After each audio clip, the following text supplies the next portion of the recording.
Oke sobat-sobat, sorry tadi keputus. Emang kayaknya kita disuruh bikin part 2 bro. Yes. Jadi lagi seru-serunya cerita. Ternyata HD saya penuh. HP saya full penuh. Jadi ya wes lah, kita lanjut. Tadi sampai mana bro? Ngoceh-ngocehnya. Omset terendah apa ya? Omset terendah ya, sembuh lah pokoknya gitu kali.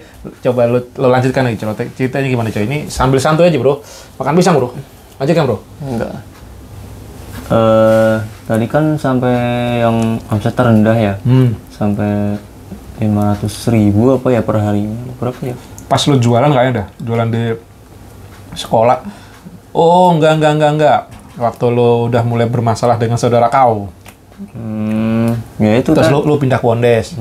Nah itu tadi habis ada permasalahan. Saya ditarik ke Wondes sama Pak Supri ini. Nah tiba-tiba orderan meledak nih, gitu kan, sampai si produksi nggak mampu lagi. Lo waktu meledak-ledaknya Wondes itu sehari dapat berapa bro? Apa nih omset? Hasil lagi profit, kita udah nggak perlu ngomongin omset. Omset nggak penting, yang penting profit. Sehari profit tertinggi nih ya, tertinggi sampai 15 lah. 15? Satu hari itu. Satu hari. Berarti tetap masih tinggal di itu ya sebenarnya, gereja ya? Masih. Itu kan di gereja kan cuma hari Minggu doang. Enggak, maksudnya di gereja bisa sampai 2 lebih lah. Oh ya, terus profitnya. waktu corona itu, tapi kok lu malah nolak-nolak ya? Karena hari biasanya memang nggak produksi setinggi itu. Produksinya nggak banyak. Padahal gue udah PO dari beberapa hari sebelumnya. Tetap aja nggak mampu, apa nggak mau? Si bahan bakunya juga susah bro, ikut susah kan. Oh iya benar-benar pas corona itu aku sendiri juga. Gue udah nyari ke sana sini nggak ada gitu kan. Terus sampai dibilang lu pakai dukun antara bercanda tapi ya something unik juga karena aku pun juga terkaget-kaget ya. Kita semua sebenarnya terkaget-kaget kok bisa jualannya sampai gila-gilaan guys. Sampai sampai bolak-balik loh. Berapa kali ke Jelambar ngambil lagi sini. Kehabisan sampai suatu titik gua emosi. Lu mau jualan nggak sih kayak gitu. Aduh, sah ngaturnya. Dan itu tiap hari ya? Iya. Pas momentum itu ya hampir lama sih setiap hari. Maksudnya setiap hari ada sebulan nggak? Nggak ada sebulan sih. Masa? Setengah bulanan lah. Yang pas omset tertinggi itu kan. Yang lagi rame-rame itu nggak ada sebulan? Nggak ada. Bukannya corona itu setahunan? Lebih? Pokoknya rame itu pas momentum yang pertama itulah bro. Nggak lama nggak. Masa? Tapi kan tiap hari begitu konsisten terus ya alhamdulillah bisa nabung kan. Sampai bisa berapa tuh dulu? Lu pegang uang? Sampai 60-an. 60 juta? Pas corona itu? Iya. Wah gendeng. Itu baru pertama dapat segitu? Pertama, makanya saya curhat ke mertua langsung, oh ya udah rumah aja lah gitu daripada duitnya habis kan. Jadi pertama kalinya lu bisa megang hasil sendiri 60 juta. Itu crazy nggak? Tapi kan itu gue nggak megang segini ya, menjadi rekening istri gitu. Nah maksudnya lu merasa sesuatu yang lu rasain apa? Kayaknya dulu kan dengan UMR, bahkan lu dikasih bokap cuma uang jajan doang, jajan jualan sepi, terus tiba-tiba lu bisa mendapatkan uang 60 juta. Gue sih berpikirannya apa ya?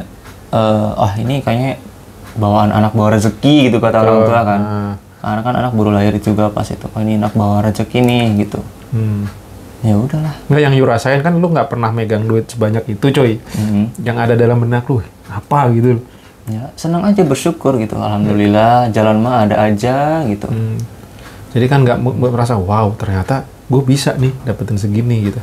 Karena untuk mendapatkan 60 juta itu bro, orang kerja kantoran aja yang gajinya misalkan udah di atas UMR, ngumpulin tiba-tiba punya duit bener cash 60 juta. Itu nggak ada setahun itu, setengah tahun doang itu momentum itu kayaknya. Dan maksudnya orang-orang yang kerja pun untuk mengumpulkan 60 juta bener-bener cash, itu kan di luar yang lu pegang sendiri untuk makan, untuk kehidup lu sendiri kan? Iya, itu udah bener-bener bersih gitu.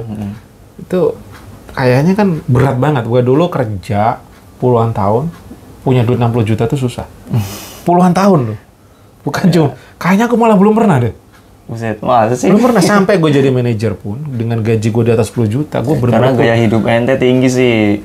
Bener-bener megang cash langsung 50 juta. Itu kayaknya enggak deh. Buset. Bener nggak? Ini yang gue pernah rasain dan lo yang ibaratnya lu sekolah juga cuma SMA gitu kan, terus lu kerjaan lu gak cuma ibaratnya jualan kayak gitu, tapi tiba-tiba wow.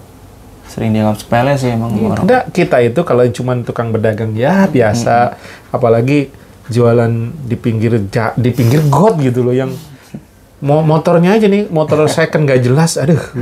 Terus tahu nggak botol-botolnya tuh botol-botol second. yang aku second, ibaratnya kita ngeliatnya kan sebelah mata gitu.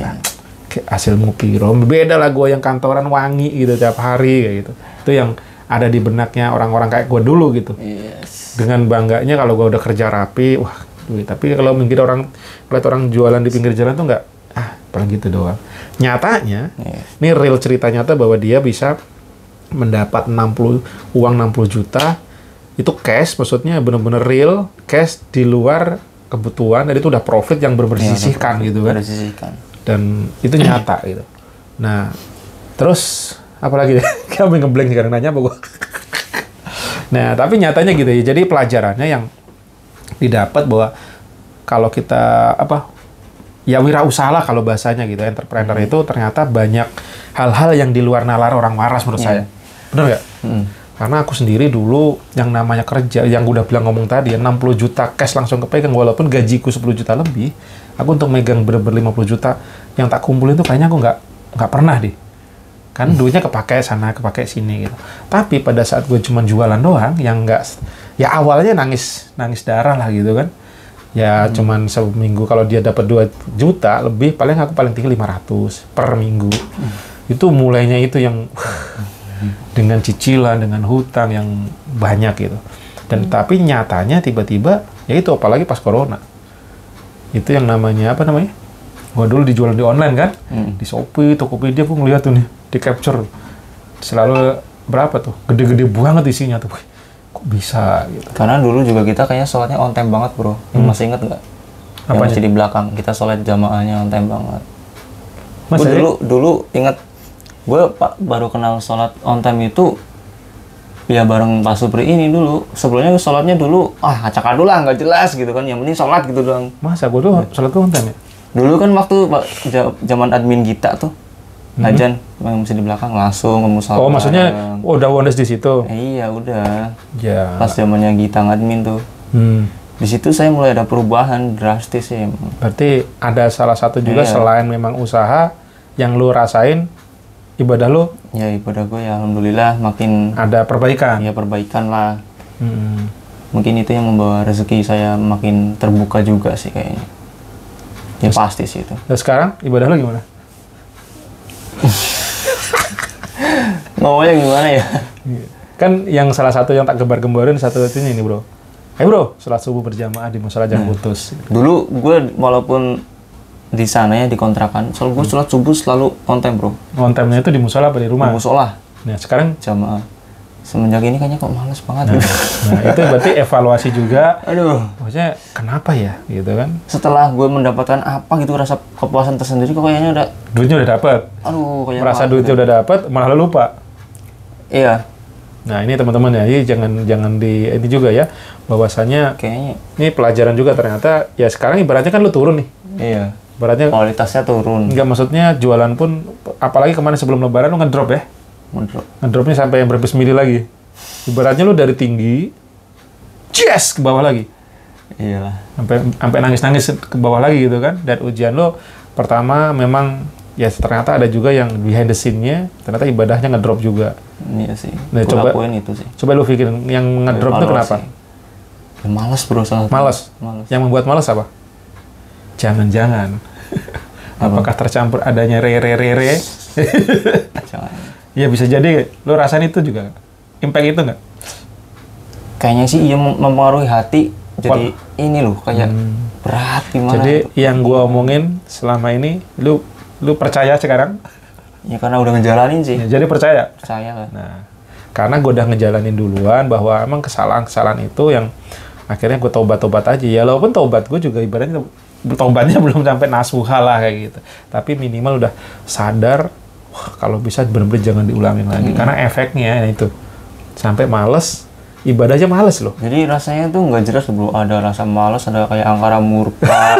Juga kadang sama istri aja kadang ya cekcok gimana, nggak sependapat gitu. Gue ngerasain, kok sampai segininya ya nggak betah. Gue tinggal di rumah baru juga rasanya kok kayak gini ya rasanya ya. Nah, gue pengennya gue kesini terus gitu. Nah itu, jadi ternyata secara nggak sadar itu yang Ya entah dari situ atau enggak gitu. aku sih yakin ada efeknya dari situ juga. Jadi itulah kenapa gue dulu teriak-teriak coy, tapi karena lo belum ngalamin, ya mungkin jadi lo belum berani ini, ya wes. Sekarang ya moga-moga dapat pembelajaran dan akan lebih baik lagi ke depan. Dan satu-satunya cara ya udah taubat aja, lakukan terbaik, pokoknya harus dilawan gitu loh. Karena apa? Karena kalau kita sholatnya lebih awal, minimal apa? Stres kita yang ada di kepala diturun. Itu yang tak alamin ya. Jadi gue nih kalau mikir kan di Wonders ini kan naik turunnya juga sadis bro. Kalau lagi bagus, tiba-tiba zong gitu kan.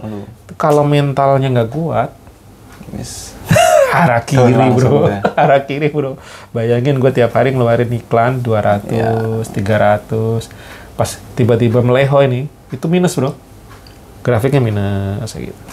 Nah kalau itu nggak kuat-kuat mental, nah yang gue lakuin sih sebenarnya kayak gitu ibadah ya. Sebenarnya yang butuh ibadah itu bukan Tuhan, kalau tak renungkan. Menurut lu nggak? Percaya nggak? Sebenarnya kita sendiri. Iya, karena apa? Dengan kita kembalinya ke kita sendiri. Kita mengibadahnya rajin, lurus. Ibaratnya HP lah bro. Loyo tuh. Kan dicas. Nah kalau udah dicas apa baterainya? Ya ngisi lagi Nah setelah. kalau udah dicas ternyata tetap loyo, berarti cara ngecasnya nggak benar. Oh iya. Nah itu yang gue dulu kan, gue udah sholat, udah ini kok rezekiku nggak ini, masih stres aja.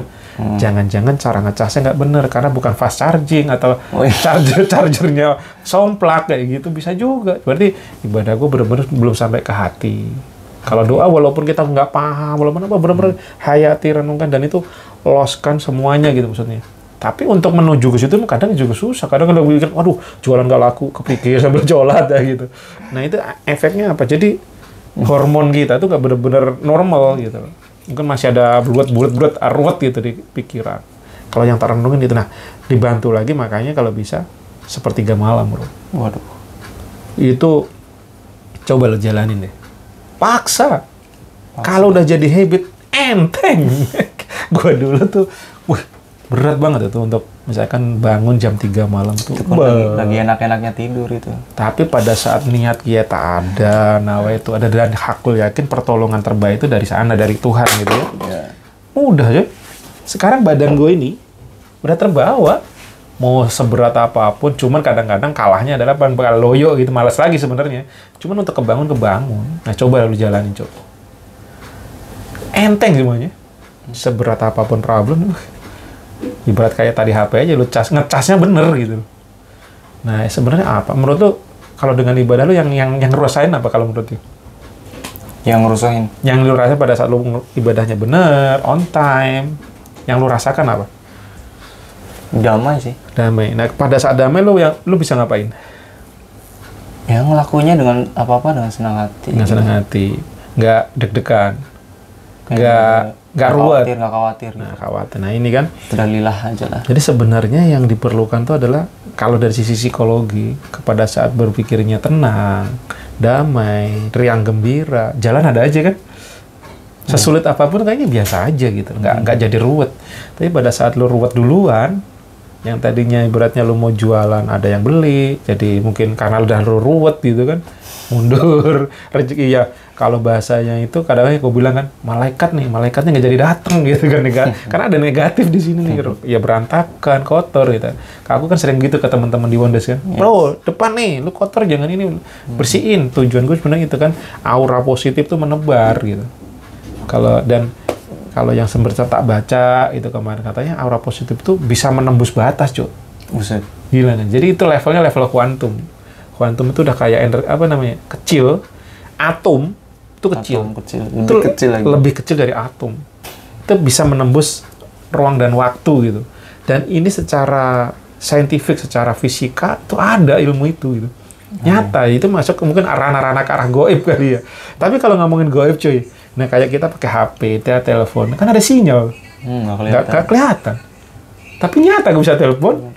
Nah, jadi area di situ sebenarnya kalau diukur pakai alat ada itu cuy, gelombang.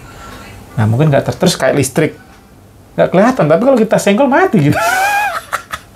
Nah mungkin yang dibilang tuh area-area situ tuh, kayak ya itu paling banyak gampang kan listrik dulu.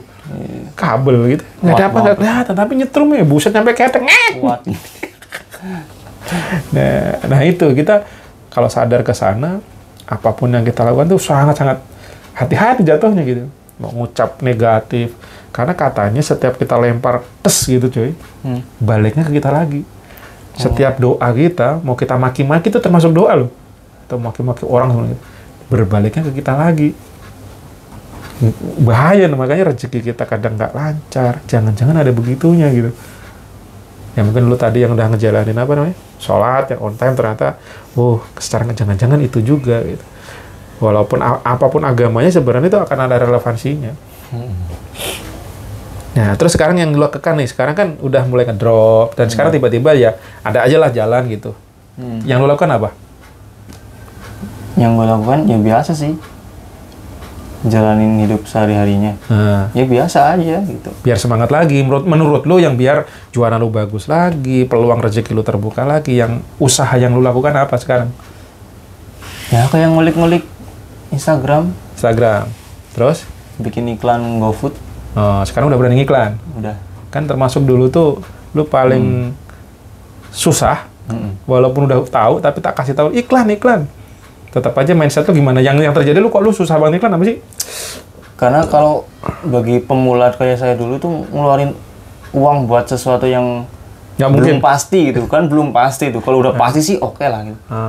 Kayak misalkan ngeluarin uang 50.000, tapi ntar kalau nggak sepi gimana, sayang 50.000 itu kan hilang gitu. Nah itu mindset awalnya sih untuk kayak gitu. Sampai saat ini masih gitu nggak? Kalau untuk nominal kecil sih mungkin nggak ya. Kecilnya berapa menurut lo? Ya 50 itu kecil lah. Kecil. Berarti kalau misalkan tiap hari 50.000 per hari udah pede? Udah pede sekarang. Udah pede. 70 sekarang. Udah nggak dulu? Nggak. Tapi ini kayaknya nih sepi nih hari ini. Ya itu, jadi resiko aja gitu.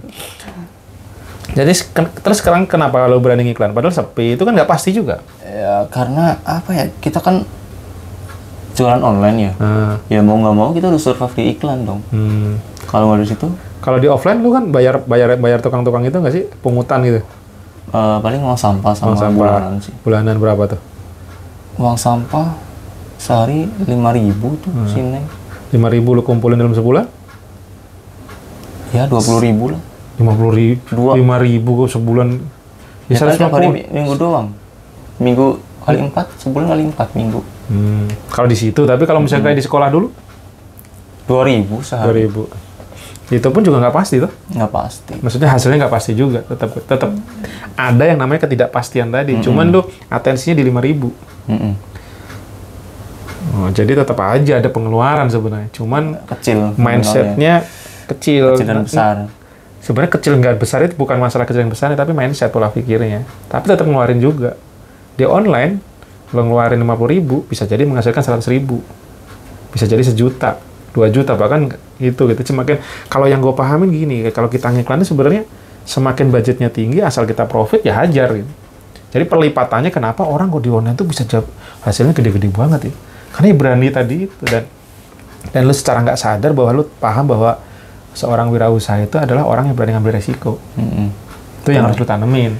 Kalau hidup lu nggak pernah berani ngambil resiko, ya lu resikonya lu dapet resikonya terburuk gitu. Stuck di tempat. Jadi teman-teman kita jualan kan sebenarnya mereka tuh pengambil resikonya luar biasa untuk kerja keras. Kerja kerasnya nggak, teman-teman tuh luar biasa, dari sampai usianya udah tinggi-tinggi teman-teman kita ya. Ada yang udah sepuh-sepuh banget. Pak D itu udah 70 lebih loh.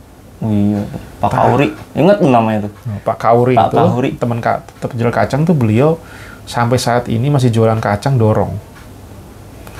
Sampai tengah malam kalau salah ya. Karena sore jam 3 jam 2 itu berangkat, sampai tengah malam jalan kaki. Tapi ya secara fisik bagus, Bro. Dan dia tuh juga udah menghasilkan sampai bikin rumah segala macam di kampung segala macam. Cuman secara mindsetnya beliau juga masih zaman old gitu loh, cara jualan. Tapi untuk konsistensinya, kerja kerasnya, semangatnya itu kita contoh ini. Anak-anak sekarang pasti ini berat ini. Bahkan gue sendiri, ente sendiri ngalamin ya. Tapi cara jualannya masih begitu. Jadi percepatannya kalau sekarang udah pasti akan tertinggal gitu. Ya dia mungkin sekarang masih laku bagus karena memang udah punya database pembeli ibaratnya kan? Ya, database offline. Database offline, dia pelanggan ibaratnya gitu kan. Nah, kita ini ya yang kita pelajari konsistennya bagus. Nah, kita contoh untuk database online kita harus perbanyak. Kalau ya sebenarnya dimanapun kita belajar. Karena aku dulu Waktu jualan juga gitu cuy. Gua orang kantoran, masa teman-temannya orang begitu kan. Karena kesannya tuh bener-bener set gitu. Tapi gue dengan happy aja gue nikmatin. Akhirnya gue banyak belajar juga. Wow, bawah tuh begini. Kemudian aku apa? Kesombongan gue akhirnya terkikis. Gitu. Iya lah. Aku nggak. Jadi sekarang mau ke atas oke, ke bawah juga biasa aja gitu. Semua itu juga levelnya sama. Akhirnya bisa merendahkan ke ego gitu. Ya mungkin nanti sekarang udah mulai belajar gimana. Nah selanjutnya nih, lu kan udah kenal gue tuh. Bedanya apa sebelum lu kenal sama aku udah kenal? Buruknya apa, baiknya apa, jeleknya apa? Pribadi diri gue sendiri. Iya, ke gue. Maksudnya lu kan ketemu gue apa yang berubah positifnya, terus negatifnya apa. Ya. Kalau bagusnya ya itu kan buat lu ya, kalau negatifnya kan buat masukan buat gue juga. Yang baiknya sih buat yang gue rasain ini sih. Perubahan di diri lu setelah kenal. Perubahan di diri gue lebih taat ibadahnya gitu, lebih sering tahu gitu. Kan sering dikasih tahu juga sama ente, sering di oprek gitu, lagi tidur aja oprek. Perasaan caranya bercanda doang gua. Ya secara nggak sadar itu tertanam gitu bro. Oh gitu ya. Awalnya sih mungkin karena terpaksa gitu. Ini otak apaan sih, ntar aja gitu kan. Tapi lama-lama, oh iya. Itu dalam masalah ibadah. Iya. Ternyata ada dampaknya. Oke, terus yang lagi apa? Ya dalam masalah mindset lo jualan. Mindset gue jualan juga berubah lah. Ya nggak 180 derajat yang enggak. Lo kan termasuk orang yang sangat bebel, gue kasih tahu. Ya, gue orangnya itu ini bro, apa guys? Sampai gue emosi sendiri gitu. Gue dikasih tahu tuh orangnya tuh susah berbaliknya tuh susah, nggak gampang gitu. Kalau belum membuktikan sendiri terjadi itu gue orangnya belum percaya gitu. Contoh aja nih masalah desain apa logo. Nah itu. Ngapain lu kulik-kulik sendiri gitu kan? Mindset lu pasti budget. Sayang. Padahal udah berapa tahun ujung-ujungnya sampai sekarang nggak jadi yang bagus juga kan? Ya, apa yang ada di pikiran gue tuh yang penting tulisan gitu aja, mencolok gitu udah. Padahal logo ini bukan sekedar logo kan? Branding itu bukan sekedar branding yang semudah itu bro. Jadi perlu ahlinya. Tapi biasanya memang mindset kayak lu itu ya, sayang dong ngeluarin 100.000 bahkan 1 juta gitu kan. Bagi lu kan berat banget. Karena lu belum paham. Nah sampai detik ini masih begitu? Yang ada dalam benak lu? Ya masih sih. Ya. Oke, jadi tapi minimal udah ada perubahan. Bahwasanya lu ngeluarin duit itu, serahkan ahlinya, daripada gue ngerjain sendiri ya, lebih better hasilnya gitu. Biar bagaimanapun kalau udah ahlinya yang turun, pasti ada pembedanya. Ya kayak tadi kan gue lihat YouTube-nya teman gue yang tadi kan, masalah pernikahan, lah udah pro ini gitu kan. Ya, artinya itu dia nyerahin kan ahlinya gitu. Ya karena emang dia punya budget sekarang. Tapi sebenarnya bukan masalah budgetnya cuy, tapi mindsetnya. Kenapa gue harus merubah ini? Karena gue mau naik kelas. Target market gue siapa? Sebenarnya target market produk lo itu kan kalau lo di MBA kan lo tahu sendiri siapa mereka. Kalau lo naikin mereka aman. Wah makin percaya. Membangun terasa makin tinggi, dengan gerobak lu makin bagus, cara ngelayanin bahkan box-boxnya ya, lu berani kan ngerubah, misalkan contoh nih, bos kayak stylenya Wondes, naik kelas nggak? Naik. Nah itu sebenarnya yang harus lu alamin di sana. Ya mungkin sekarang lu belum ini, tapi kan mau nggak mau lu harus melakukan percepatan bro.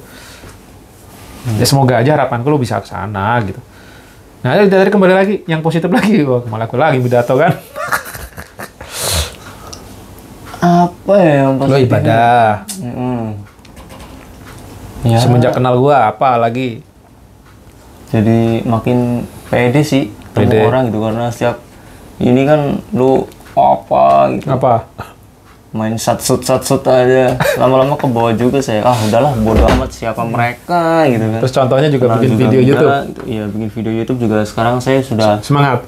Mulai ulik-ulik YouTube. Semangatnya ya kadang kendur juga sih kalau lagi. Tapi udah mulai ada kepedean. Padahal gue sendiri juga nggak jago bro. Lagi belajar ngevlog gitu kan. Jadi di depan orang udah nganga aja deh. Gitu. Sekarang udahlah, udah jadi seorang ayah gitu kan, udah jadi public figure ayah. Apa sih yang mau dimaluin gitu kan? Selagi itu masih benar. Daripada malu-maluin ya. Iya, itu jalannya Allah gitu kan. Ya, hajarlah. Dan positif. Oke, sekarang udah mulai pede berarti. Iya. Pedean udah meningkat lah. Terus sisi apa lagi? Ilmu bertambah nggak? Kalau ilmu sih bertambah banyak bro. Tambah banyak. Masa? Contohnya ilmu apa? Ya dari segala yang tentang berbau online gitu lah. Kan gue sendiri juga bukan jago bro. Gue jago juga enggak. Bisa ngerti banget juga enggak. Cuma dia modal-modal. Ya, nggak tahu ya. Pokoknya semenjak kenal ente ada rasa ingin tahu saya tentang dunia online itu makin penasaran gitu. Dicoba gitu, ngulik-ngulik. Nah, terus? Gue basicnya di situ emang suka apa gimana gitu. Oke, berarti ada hal sendiri. Bertambah ya. Terus kalau yang buruknya coy? Yang buruknya apa ya? Ya, pasti ada lah namanya manusia, banyak hal gua juga kurang, banyak buruknya, banyak yang perlu gue benerin itu. Gak ada sih. Gak mungkin lah. Namanya gua pasti banyak ada aja buruknya. Oh, paling buruknya ini. Kadang suka merintah-merintah gitu, nggak sabaran gitu. Ente itu orangnya nggak sabaran bro. Santuy bro. Gitu. Sat gitu. Waduh, ini lagi ada pelanggan gitu. Terus? Ya di situ ada rasa kayak, ngapa sih nontak? Sabar ngapa gitu. Nggak bisa satset, harus maunya satset. Oke, terus apa lagi? Apa ya? Bingung gue bro ya. Oh nggak ada sih, udah itu doang.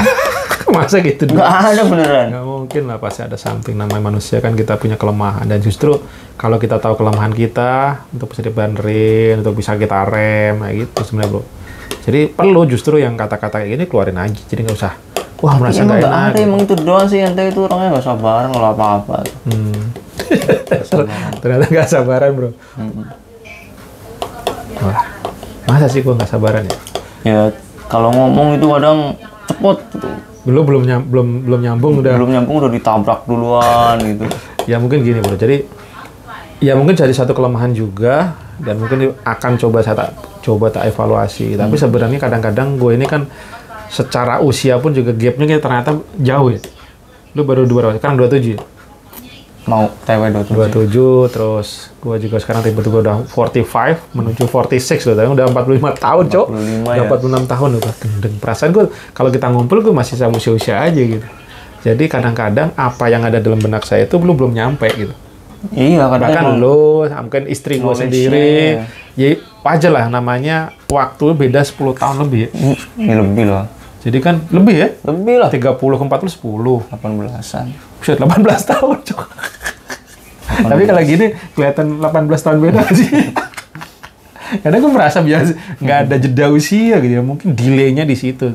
Iya. Bisa jadi gue knowledge gue udah mengalami lah gitu kan. Pengalaman gue lebih di sana, lo belum nyampe nih.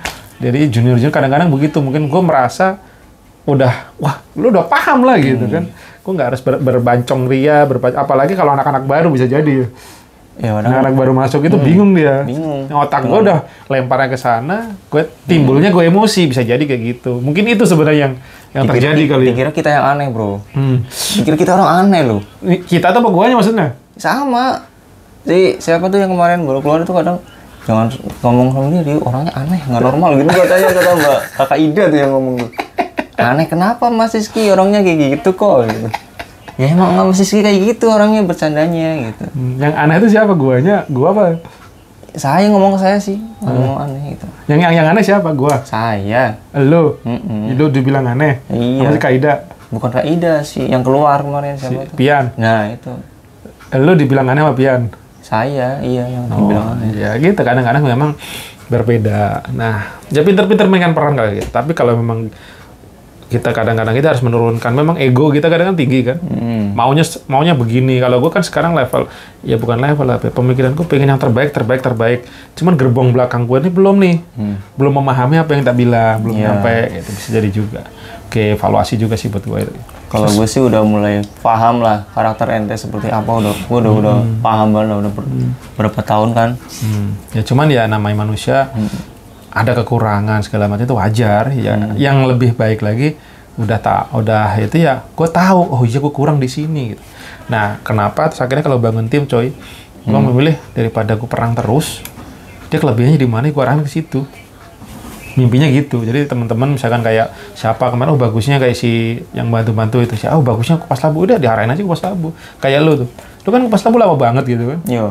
Pas gue dulu kan gue push aja, gue dorong, lu udah kerjaan lah gitu kan. Wah, gitu nggak bisa, tapi lama-lama gue pikir lagi, gue paksa kayak apapun nggak bakal jalan. Nggak bakal jalan. Nah kalau sistem kayak gini ya mau nggak mau gue harus memilih mana dia jagonya ya, mana yang bisa dimaksimalin di mana titik mana. Sebenarnya itu pekerjaan seorang leader seperti itu, pemimpin gitu. Jadi pemimpin itu bukan pesuruh bro, tapi melihat kita atur strategi bukan tukang suruh juga gitu. Kita sama ibarat standar level sama, cuman lu di sini. Berarti kita main catur tak gitu. Ya mungkin kadang-kadang itu ente belum paham yang tak arahkan ke sana. Ya itulah bro, kita belajar semua terus dan ternyata kita ngoceh-ngoceh udah 30 menit cuy. Setengah jam. Next kita bikin video selanjutnya jam berapa? Jam 10 kok. Oh iya. Jam 11. Jadi kita bikin lagi video selanjutnya, kita gali terus keburukannya dia dan gua. Kita bongkar semua. Siapa tahu obrolan ini ada manfaatnya, silahkan diambil sobat-sobat Cah PCT Supriyanto dimanapun berada. Dan sebenarnya kita bikin video ini untuk belajar bikin konten teman-teman. Jadi banyak salah. Sebenarnya apa yang pengen saya pelajari dari podcast ini, saya tuh kadang kalau ngomong terbawa secara nggak sadar menggurui guys. Ini gue akuin. Nah itu juga loh. Jadi kadang-kadang menggurui, padahal gue paham itu nggak bagus gitu. Cuma pada saat gue udah berkoar-koar, lupa ke bawah set gitu. Dan ini yang perlu gue rem dengan gue sering ngadain podcast ini, nanti gue tonton sendiri. Oh iya masih. Tapi minimal udah mulai gue sadar dulu nih, paham dulu. Gue sadar, oh iya gue ini yang sekeren-keren orang itu bukan yang menggurui sebenarnya, tapi bisa menggali kelebihan orang, kekurangan orang. Kita nasihat dengan cara nasihat terbaik adalah contoh. Mantap. Karena action more than award. Artinya bro? Action more than award. More than award. Lakukan yang terbaik. Bukan. Aduh, gue kacau. Action more than award. Contoh nyata lebih baik daripada cuman kata-kata bujangga. Kurang lebih begitu lah. Lu jangan ngomong doang, lu lakuin contoh dengan gitulah bahasanya gitu. Jadi lu tuh akan lebih didengar pada saat lu bisa nyontohin, tapi bukan cuma merintah. Itu bro. Moga-moga saya bisa ke sana dan ini proses pembelajaran. Jadi mohon maaf dan kalau memang ini teman-teman bersedia menonton, kasihlah masukan dan kritiknya. Intinya aku pengen bikin terus yang begini-begini ini supaya saya bisa mengintrospeksi diri. Ngomong kayak gimana, cara gimana biar makin keren. Dan tentu yang nawa itu utama adalah menebar manfaat seluas-luasnya. Karena saya yakin dengan manfaat seluasnya, cairan akan mengikuti. Assalamualaikum warahmatullahi wabarakatuh.